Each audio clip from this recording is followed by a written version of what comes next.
Hello, everybody. Thank you very much for joining us. Thank you for staying for this panel. We've got 6 fantastic guests to my left. We've got about 45 minutes to get through rather a lot of content. We're going to be talking about exclusivity, the market in the region, and how these guys are managing windows and a whole lot more. We're going to talk about entertainment, sports, formats, the whole thing. Just before we start, I wanted to do a little bit of scene setting. I'm sure you guys are aware of the importance of acquired programming, but I work for a company called Broadcast International. We're part of a group called Global Data, and we've got some an analytical division as well. And they've been putting a little bit of the hours that and shows that come from the US, from the UK, from around the world into this part of the world. And I just thought it'd be good to lay a bit of the groundwork so we know what we're talking about. In terms of CEE across the region, linear networks, country of origin in terms of where the shows are coming from, there's almost 6,500 shows from the US in 2023, 2024, 3,750 from the UK, similar number from Poland as well. So on the linear side, we're really seeing it's a huge number of shows that are coming in into this part of the world. On the streaming side, of course, we've got a lot of the international streamers here as well with their giant libraries. Again, we're seeing country of origin again in 2023-24, more than 5,500 shows from the US alone, UK in second with just under 1,000. So there's a lot of programming coming from overseas into this part of the world. Given we're in Dubrovnik and in beautiful Croatia and the sun is shining behind the curtains, we should talk about Croatia as well. 4,000 shows with US origins coming into Croatia, 1,500 from the UK. So if you want to dive any more into that, please catch me afterwards and I can pass on details, see how you can find out more. Let's get into the conversation proper. This is a huge subject at the moment. Obviously, we've got SVOD, TVOD, BVOD, linear as well, obviously, pay TV, cable. Iulia, I'm going to pounce on you first. Let's talk about Pro TV. I think it might be helpful. You had a nice introduction there, but if you can talk to us and give the audience a little bit of sense of what you're doing in terms of acquisitions and the networks and the online operations as well. Pro TV is number one television in Romania for 30 years right now. It's a commercial television. So you can imagine the struggle to remain number one year after year, season after season. I cannot say it's a pattern that I can, deliver to you and you can be number one, the same as us for year after year. We are struggle to bring something new and to keep the amazing formats, amazing blockbusters, amazing sports, and amazing series. We have 5 channels, also a splendid SVOD platform. And to be number one, it's a struggle. Okay, and you're picking up shows. Tell us about some of the shows perhaps that you're picking up. You've got a couple of examples and the types of deals that you're doing as well. Is having 5 channels. One is primary and other secondary. And we have different content for everything, different windowing, different slots, different need. We have blockbusters and formats, the big one, name it. We have here, Bunny J, Fremantle, ITV.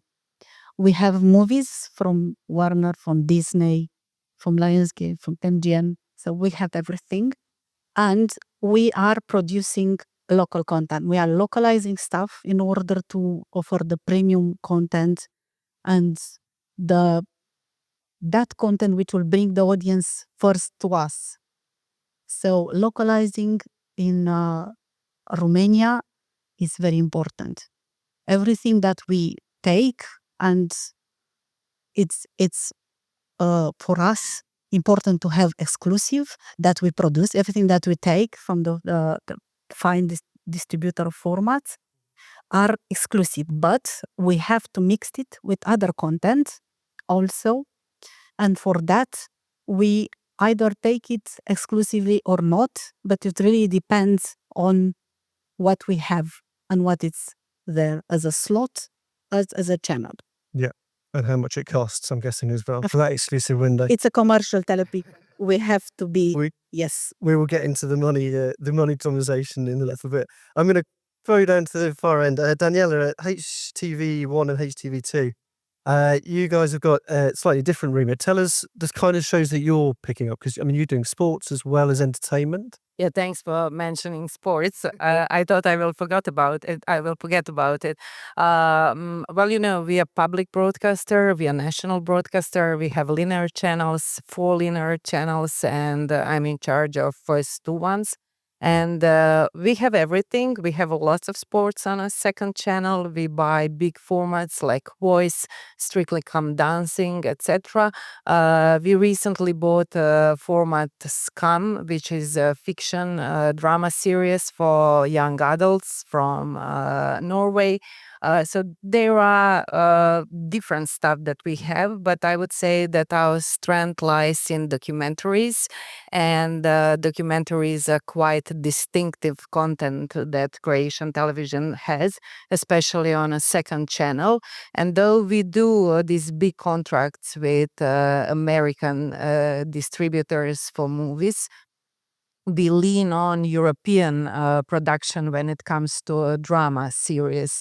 So dramas are mostly British or Nordic. We will even do Italian. We just had a meeting with Rai. So I think at Croatian television we really do offer variety. And when it comes to exclusiveness, well, that's something completely different, but we will come to that. Good stuff. Okay, András, let's talk about you. Network 4 Media in Hungary.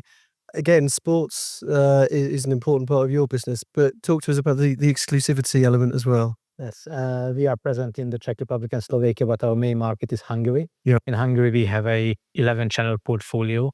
1 channel is free-to-air, 10 channels are pay-TV, but it is important to know that in Hungary is a very pay-dominant market. So 96% of the homes are pay-TV homes. So when we speak about pay-TV channels, we are speaking about high distribution, high penetration channels. For us, sports has been one of the drivers. We have 2 linear sports channels. We own key sports rights like the Premier League, the Bundesliga, Serie A.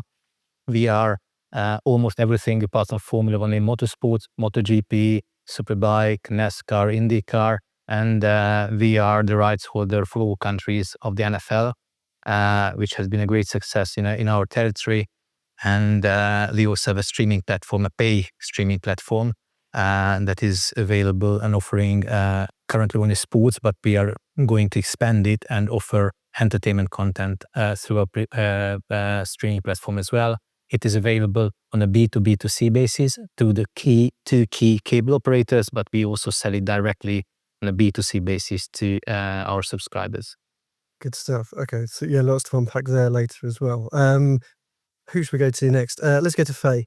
Faye, in Greece, you're again, I mean, a bit of a similar story, I guess, in some ways, with the sports element being important, but you're also picking up entertainment programming as well, and scripted and movies as well. And exclusivity comes into that, obviously.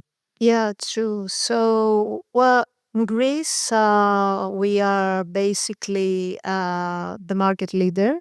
So we're a pay TV operator, and we also have like a very nice streaming service. We are a part of the Telecom, so a very strong brand here in Europe and the US. As I said, we are the market leader. We have we have like sports assets, major sports assets like the Champions League, the NBA, the Greek League. We also have like some output deals. I mean, back in the day, we used to have like a lot. Yeah. That was the trend, like pay TV operators having a couple of output deals. Now we have one major output deal with Paramount. So we also have Paramount Plus exclusively in Greece in our platform, but we also have other, like exclusive deals with, for example, BBC or ITV or Fremantle or Free Media. So with Disney, we work really close with Lionsgate, so name it. We have a huge portfolio because we also have our own branded channels. So we have like 9, 10 sports channels and 6, movie series channels. So we have to have like content for the linear part of the business. So apart of this very nice content, we also have like our own produced content Yep. that works out really well in terms of exclusivity. It's like local content or like international content. We have been producing like fiction, documentary films, co-producing in Greece. But we also do international projects. We do fiction mainly. We did a project for Apple TV Plus. Now we have a very interesting, a very successful fiction project launched in Europe a couple of months ago, Kabul. We co-produced that project as well. So, we try to have like a vast portfolio of content so as to compete. And Greece, the pay TV penetration in Greece still lacks in terms, compared to Europe, for example. But we're trying to make it better. The free to air is really strong in Greece. We also carry the free to air channels in Greece. So you have to kind of be present everywhere. One last thing that was, really a milestone to us was about sports. So last August, like almost like less than a year ago, we had like a major sports sharing deal with our competitor. So Nova is owned by the United Group. So we had like a mutual, very nice sports sharing deal. We both share our channels. And that proved to be, really beneficial, financially wise, but as well as anti-piracy wise, because piracy, I'm guessing everywhere in our region, but especially in Greece, it still hits like rock. So that's like the basic environment. Good stuff. Yeah, really interesting. Those projects, I mean, those are two fairly hefty projects to have been involved with, Tehran and Kabul. Yeah. And obviously getting involved early in co-productions, you get that sort of element of exclusivity. So we can, delve into that a little bit. In terms of where should we go next? Anna, let's talk to you. TVN, sorry. For TVN, talk to us about Poland and what you're doing. You've obviously got the backing of Warner Bros. Discovery, so there's a bigger machine behind it all. But talk to us about. Yes, I represent TVN Poland, which is the biggest commercial free TV station in the country. And of course, being a part of Warner Bros. Discovery, we do have like a whole variety of places where we can make use of content, and exclusivity will mean something different to my colleague from HBO Max, depending on type of product. Is it feature film? Is it series? Is it first run? Is it a library title? So that will vary. That may vary depending on those categories. Why for TVN, I can easily say that we always go for full exclusivity, both for acquired content, and majority of our acquisition efforts go to feature films at the moment. And also we buy and produce a lot of entertainment based formats, and that would be also exclusive both for all rights in the territory. So this is definitely something that we care about and kind of come up with different ways of exploiting the content. And also similarly to Greece, we produce a lot. We produce both films and series, and this is again a way of I think it's kind of common to us here, a way of making sure some content is exclusive only to us and our services. Some films will not be seen in SVOD or on TV anywhere else but in the group. So that's a way we approach it. Yeah, good stuff. And then Jana, talk to us about what you're doing with Latvia. Obviously, you've got budgets to think about as well. So how are you balancing sort of the demand for exclusivity and some international shows and acquisitions as well, with the bottom line? Yeah, it's always about balancing, with budget on everything, and of course, within as we are in a small country, it's really extremely sometimes hard But yeah, we are public service broadcaster. We need to have everything what we have.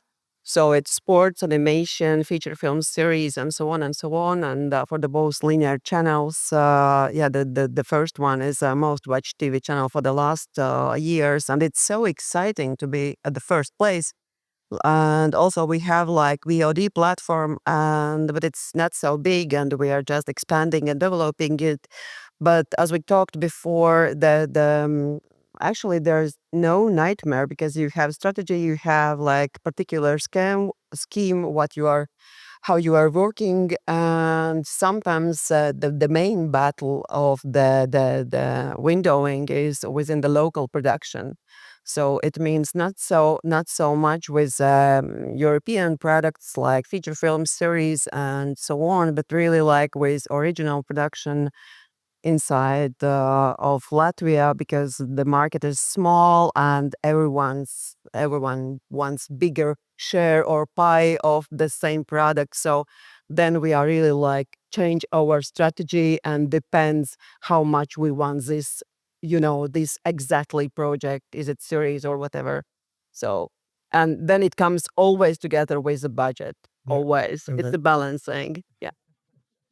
Anna, I want to talk to you about. Let's get into the nitty gritty of the exclusivity. You mentioned there, you're keen on exclusivity and that period of exclusivity. I know there's not a flat rule that you can apply to every movie or every show, but how long a window of exclusivity do you look for? And is that exclusivity is that total exclusivity, or are you happy with an SVOD? Or Okay, if we buying something of free TV rights, that free TV rights would be exclusive throughout the license period. That's definitely. Of course, if we are buying with the free TV rights, if we're buying other rights like SVOD, and that SVOD is during free TV, that would be probably already a non-exclusive SVOD, because first window of SVOD on HBO Max, for example, would be exclusive. So I would say free TV is definitely something that we try to both be exclusive on, but also try to kind of protect free TV exploitations using all sorts of, for example, holdbacks. So making sure that the same movie that we bought for main movie slot on TBN is not available in AVOD or on fast channels at the very same time, just to protect the value and make sure that we are the one to use that title in the free model. Has that been a problem, do you think? I mean, have you found, Anna, I'll ask you, but then we can open it up.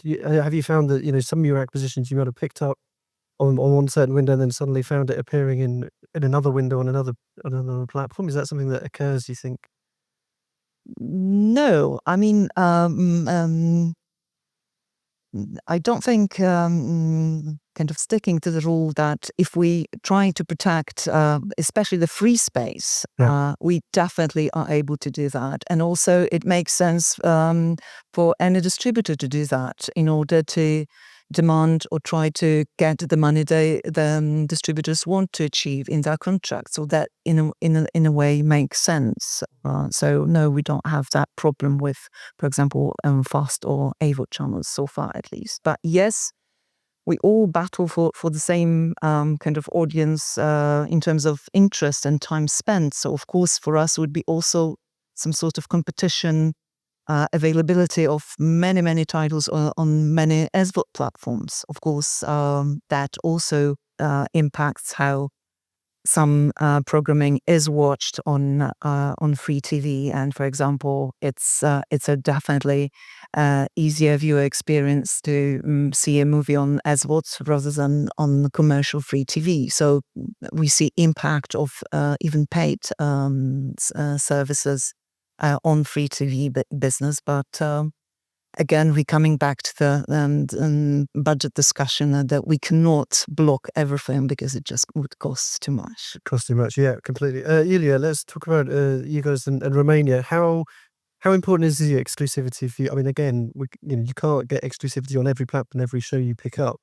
So do you have a strategy, or is it, we were talking earlier, it's kind of almost a case-by-case basis? It is indeed a case-by-case basis, but you have to be relevant and to bring the audience again to you. So we have programs which are made by us and which we put everything into it. And then for those, we have exclusivity. But we have also to bring new people. And in order to do that, we are doing sometime a crossover with the SVOD in order to bring the younger audience and vice versa. So we can have a show first on a linear channel and then move it to SVOD. And also we can have a show on the main channel and put it on a secondary channel, for example, for various reasons. And we have to be flexible and be consequent with the times and bring something new all the time. For example, we have put IE to work in our series for the first time in Romania. So we had such a great success with the series. And we realized that we can have something new. And how? So we have had a prequel of that series. And for that, every actor has been rejuvenated by IE. Okay. And we had that on SVOD. And then, after a while, we put it on the linear channel as well. And not exactly as it was, but just to give it a spin-off and said for the linear to do it a little bit differently than the SVOD. So, there is no rule. There's no rule. It's flexible. It's a juggling thing. So you can do it first on linear and then on SVOD, first on SVOD and then on linear, and so on. And let's talk, a sort of nebulous example, but a scripted series that you guys really want and you think will work. When you're picking up rights, are you sort of saying for distributors you want you want all the platforms at once? You want a total period of exclusivity? Or is does that very rarely happen now? For scripted, usually we go for fiction and we'll produce it. And so it will localize it, it will be our own, and we'll put a lot of money into it. It's going to be exclusive. So that's how you're getting those exclusive rights? Yes, we get the exclusive rights, and we also get the SVOD right. The exclusive rights for the basic or free TV, and the exclusive rights for the SVOD. Good stuff. Faye, let's talk about what's going on at COSMOTE and in Greece, because it sounds like a similar sort of situation. You're picking up lots of stuff, but you're also investing to get that exclusivity as well. How are you when you're picking up rights? And obviously you guys offer a platform, so you can do deals with sort of Paramount Plus can have a way in as well. How are you sort of juggling all those multiple windows, and how important is the exclusive element to it? I think exclusivity still matters. Well, there is, especially after COVID, we had like this discussion numerous times, but after COVID and the booming of all those direct-to-consumer services, the studios went direct-to-consumer. So even if you had like the money as an operator, you couldn't get the rights. Yeah. So the whole mapping changed in a way. So there were like specific partners that you could do business with. The sports assets were always very expensive, and everybody wanted this type of exclusivity. So for numerous years in Greece, for example, the free-to-air channels were so weak financially that they couldn't actually invest in sports. So the last couple of years, they started picking, let's say, one game of Champions League or of Europa League. So they kind of re-entered the game.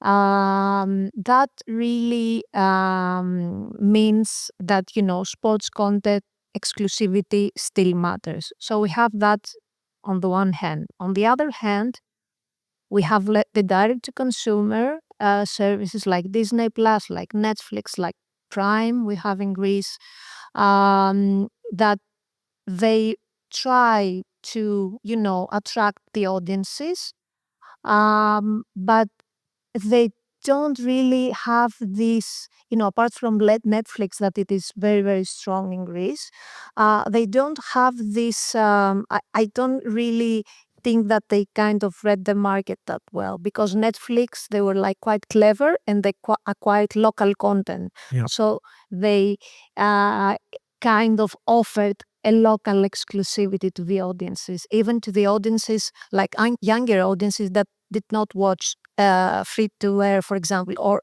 Yeah. pay TV operators. So we decided that exclusivity matters. We invested in sports exclusivity. We thought that we should have foreign content exclusivity, but local content production seemed like a very good idea, like 6 or 7 years ago that we started. So we started with some documentary projects that were like easily, kind of more easily made and cheaper, so as to cater our documentary channel, our branded documentary channel. But then we saw that, people needed an alternative. So we were like the first launching mini-series in Greece, so mini-fiction projects, like in 2019. Nobody ever heard of mini-series in Greece in 2019. And that seemed to be a very successful move and gave us this, touch of extra exclusivity in a local content flavor.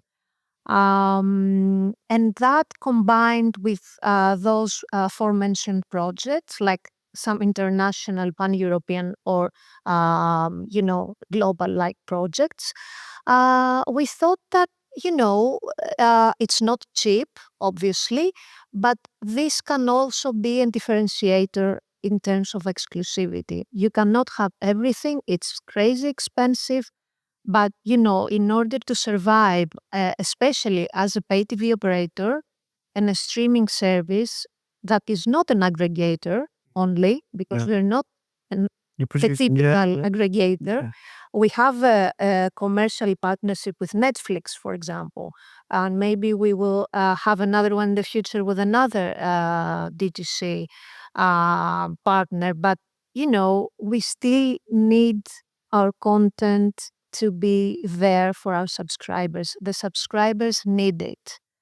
They needed that. And we, as long as the financial part of the business works out well, we should continue offering that to them. That's the key bit, isn't it? Yeah, getting that financial side of it. Yes, it because entices the if subscriber. the numbers, if you don't get the revenue, you cannot really also invest, for example, in own produced content. So András, let's talk about Hungary and some of the markets you're in, because it's an interesting sort of approach that you've had. Sports, again, is really important. How important is the exclusivity on sports and I guess on entertainment as well? On sports, we always go for full exclusivity. Okay. We have And one that across all the platforms? yes, across all platforms. We have one shared deal on the Premier League with the market leader TV2, TV3 Media Group. We are the number 3 player actually in Hungary. We've grown to become the number 3 player behind the 2 traditional FTAs. But on sports, we always go for exclusivity. We internally decide how we spread the content across our linear on the streaming service. Just an example to bring you MotoGP. We offer the live events, the live races on our linear channel, but the multi-camera view is only available through the Net4 Plus streaming platform. And pretty much that's the case with the Premier League multiple fixture days, Saturday afternoons, and also with NFL. We offer the NFL Red Zone exclusively through our streaming platform. So the strategy in sports is exclusivity, and as we are number 3 behind the 2 traditional FTA players in entertainment, we decided to go for an alternative. We've built an alternative offering compared to the US heavy content portfolios. So we carry by far the greatest volume of European content, and if I may say, content from the Commonwealth. So we have a lot from Canada, Australia, even from New Zealand. We broadcast a significant volume of German content, but we shy away from traditional telenovelas. So we try to differentiate ourselves as a more of a premium service provider where we offer quality European content and alternative content. We have some US deals also with Paramount and with Sony, but in our entire portfolio, this is a relatively small portion. And for all those European titles that you're picking up, what's the exclusivity? I mean, are you picking up? We always try to go for 3-year exclusivity, but we accept not less than 18 or 24 months. And we are proud to say that we've been working very long-term with key UK distributors like O3 Media. They have great content that work very well across our portfolio. We recently started with the BBC, and we've been a traditional part of ITV, and also from Germany, almost all players, ProSieben Group, 7-One, ZDF, and also the main public broadcaster, ARD. We've been in partnership for a while, and we've recently started to do and try more from France. And most of those deals, again, you're picking up across all platforms, I'm guessing. So it's total exclusivity for that 18 months, or Yeah. Do you ever? I mean, I'm sure you do, but you must be analysing sort of the value of the exclusivity versus the price you're having to pay. How does that sort of balance up when you're looking at the money that's coming in? How do you sort of value? I mean, that's a tough question. But how do you value the? It is, but we try to look at it holistically. So spending a certain amount of money on content, and our goal is to buy exclusively, because that's how we can differentiate ourselves from our rivals. I think it doesn't make too much sense mid-term, long-term to buy something that might work short-term, because at the same time it is simultaneously available on another platform, and that will no longer, it cannot be a strong differentiation point for the entire group. So we always try to buy exclusively. We are unable to do so, we might decide not to move forward with such deals. Right, okay, interesting. Daniela, I want to talk to you about, because documentaries is a big thing for you guys at HRT, and you focused quite squarely on that.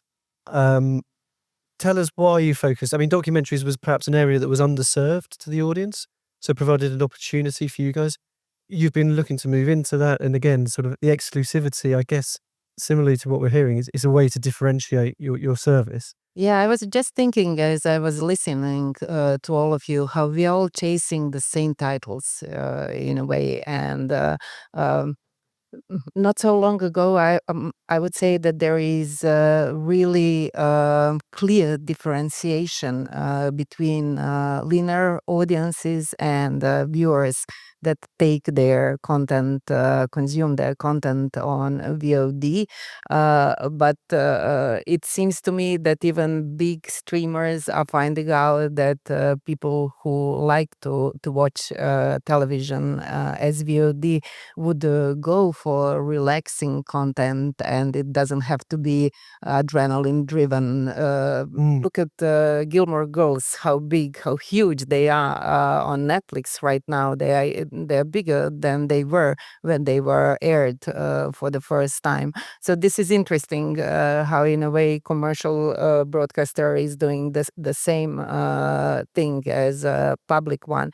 And your question about the video, I was thinking how when we have this luxury at public broadcaster, and Jana, I think you will in a way agree with me that we don't think about television or TV program as another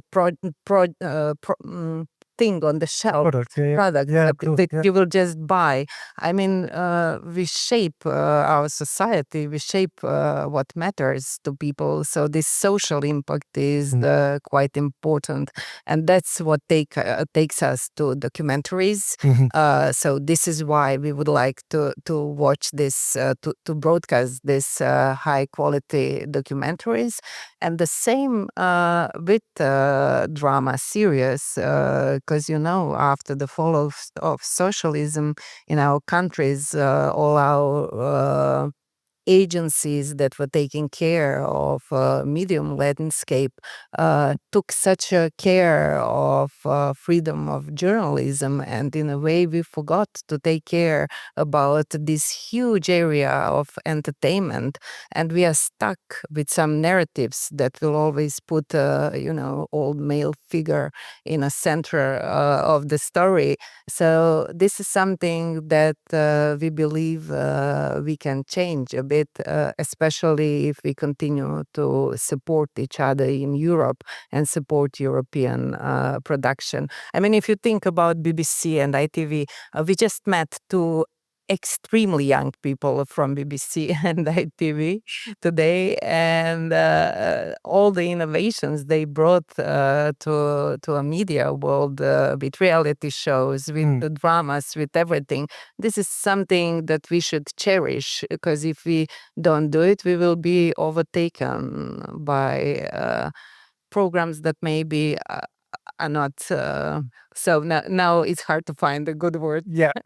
But I think you can imagine what I wanted to say.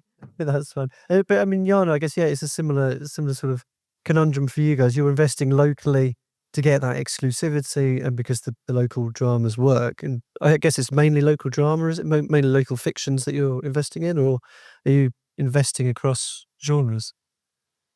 Well, mostly we are doing our local programs and not dramas. But as I said before, the main battlefield where regarding the windowing is really like a drama series, because the market is small, the budgets are small, and that it's so rare that something big happens. So the windowing actually is impossible sometimes to share the rights, and it really depends on the budget. Is your investments in this project are major or minor? So does plays big role how you will share the rights. But I guess there's another point about windowing that we are talking about, and more about co-production. And so for us, as for public broadcasters, really very important, because if you are co-produce something, and that means that it's relevant to the broader audience, wider audience, and you can have the all rights within your territory, for example, and another partner whole rights package in another. And I guess the co-producing is a next windowing step, actually. Yeah. So it's really important, especially to make European content, to make high quality content within Europe, and that's the main point. And I think that we are going in this direction quite with quite big steps. Yeah. Yeah. And then Alan, for TVN, for you guys, I mean, you're producing. I mean, you've got the Warner Bros. Catalogue. You're producing locally as well, and you're picking up third-party shows, I'm guessing, as well, to some extent? We're producing formats. I mean, we're picking up entertainment formats that to produce for our channels. Correct. Yeah. So yeah, you may be not picking up so many shows from the other US studios, because that might grate a little bit. But the shows that you're producing, you're looking for all those local rights as well, I'm guessing. Oh, definitely, yes. Then we definitely require all rights exclusivity for something that we produce, even if that's based in formats. And we're trying to find out creative ways of how do we window, probably to your point, about trying SVOD first and then TV, free TV, or the other way around, or I don't know, at the end making a fast channel out of some content. We even tried with one of our entertainment formats that we produced. We put episodes of that format into TVOD model, so on transactional model, and it's still sold in reasonable numbers. So, it very much is a trial kind of a process of trying different things. What we do with content, does it go to free TV? Does it go to SVOD? Does it go to TVOD first? It's very much like you. Yeah. Iulia, for a minute, we've only got 10 minutes left, so we're going to rattle through a couple of quick questions. The future, let's sort of do some crystal ball gazing. How do you see the market sort of shifting in terms of the rights? It's becoming ever more competitive. everybody wants to differentiate as well. How are you sort of trying to defend those rights and trying to defend that exclusivity that you have? I would love to know. Really, I would love to know that. No, it's yes, indeed. The fragmentation in, at least in Romania, is huge.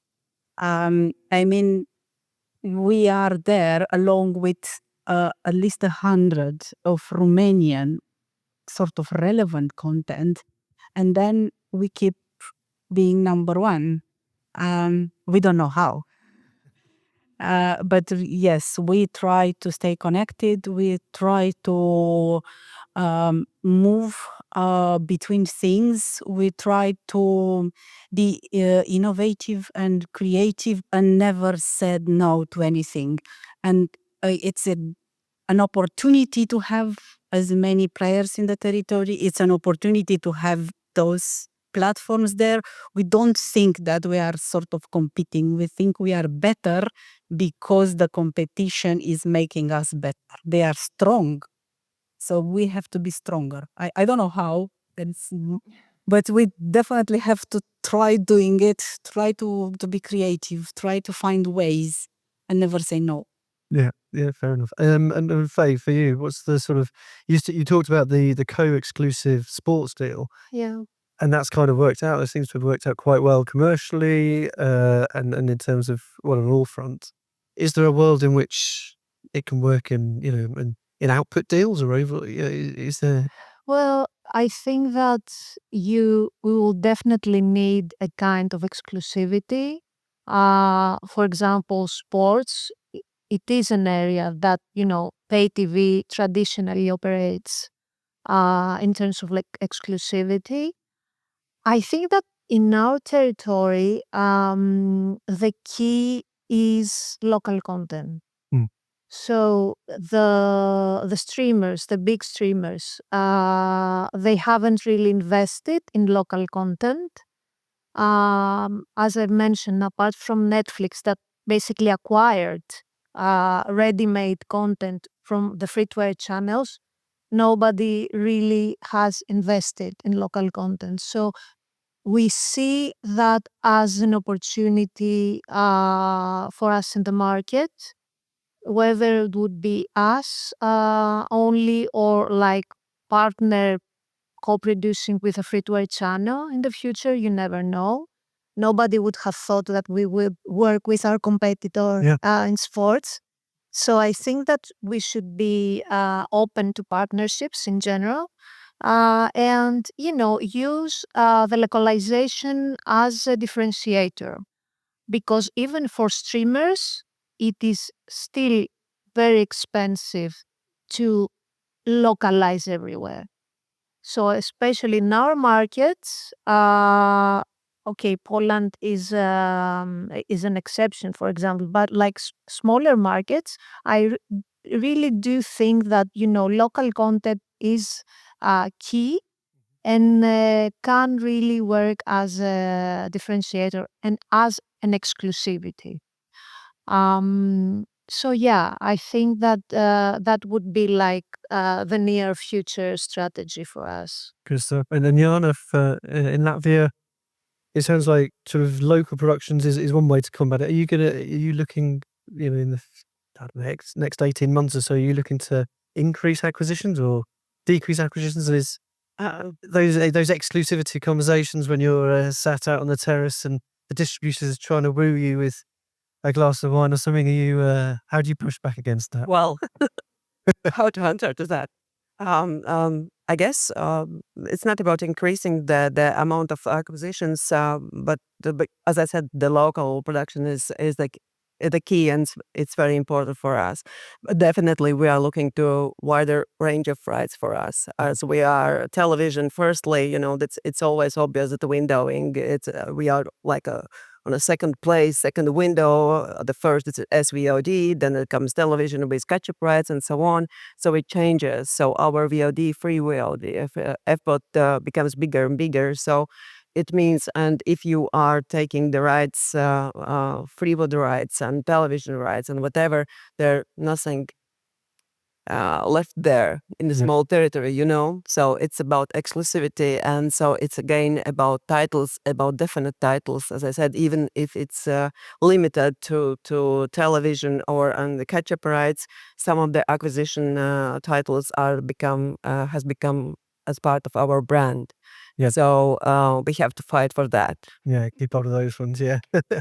Daniela, I'm going to come to you as well for your sort of closing. Yes, thoughts. yes, Similar sort of mindset, I guess. absolutely. And it's branding really matters to HRT as well. And we would always try to fight for rights for for example, Midsummer Murders, which is the series that we broadcast for many years, and it's a kind of flagship for Croatian television. So that's the place where we would go and buy all old episodes and have everything on our free-to-air channel and also on our free VOD. So although all our decisions about licensing are driven by our linear channels, we do want to grow our platform, our HRTI, that's the name of the platform. And in near future, I think we will go to that area where we will buy rights only for free VOD to try to get our audience, especially younger audience, exactly where they are, and they are on digital. That's interesting. And would you be concerned about sort of cannibal? Well, it is cannibalization of market when you sell it to everyone. And I have to say that on such a small market as Croatia is, we did have situations where the same series was at commercial broadcaster and then at HRT, and it was a mess. It was a nightmare, and I'm sure viewers didn't know where to watch it, or maybe they were happy because they could watch it everywhere. But for the brand, both for the commercial channel and for HRT, it wasn't very good. Okay, good stuff. And András, tell us about the next 18 months or so. How do you sort of see the world shaking out a bit? I mean, I guess you've got those rights deals sort of always seem to be coming up fairly soon. First of all, we try to acquire content as long for the maximum length, if possible. Our sports rights are secured until 2030, or some even beyond that date. We already acquired content dedicated to our streaming platform. I mean, just a couple of examples: UFC. That's a fantastic driver for our sports streaming service, or the ATP and the WTA tool. Tennis, big volume, many matches. People who are dedicated and want to watch it. Streaming is the ideal place to watch it. And what is very important on the local production side, to have differentiation, to offer differentiation to our rivals. Branding. I think branding is key, and at the end of this, the creative business. So I think creativity, that should be that edge that takes you over your rivals. Fresh ideas, or a combination of certain elements that can bring you to your desired spot. Do you think we're on the things about the time is about to start flashing? So I'm going to keep it quick, brief. But do you think we're almost at a point where local productions are sort of taking over you get those rights, you get more control? I don't know if you're spending a huge amount more in terms of if you're taking just finished tape exclusive rights. Are we seeing perhaps a transition towards? I think there are obvious choices, mandatory choices in sports, Premier League, Formula One, Champions League, etc. Yeah. But there could be room for creativity, like UFC, darts, and the same applies to entertainment, or even to a greater extent. Fresh ideas. You see something that it could work in your market, and you start investing in that program. That is the differentiating factor. If you do the cliche, I mean, then it's just arithmetics and the financial decision that you can afford to buy something or not. You won't be able to overtake your rivals if you all just follow the cliches. Fresh ideas, creativity, because this is a creative business, and that could be the real moneymaker.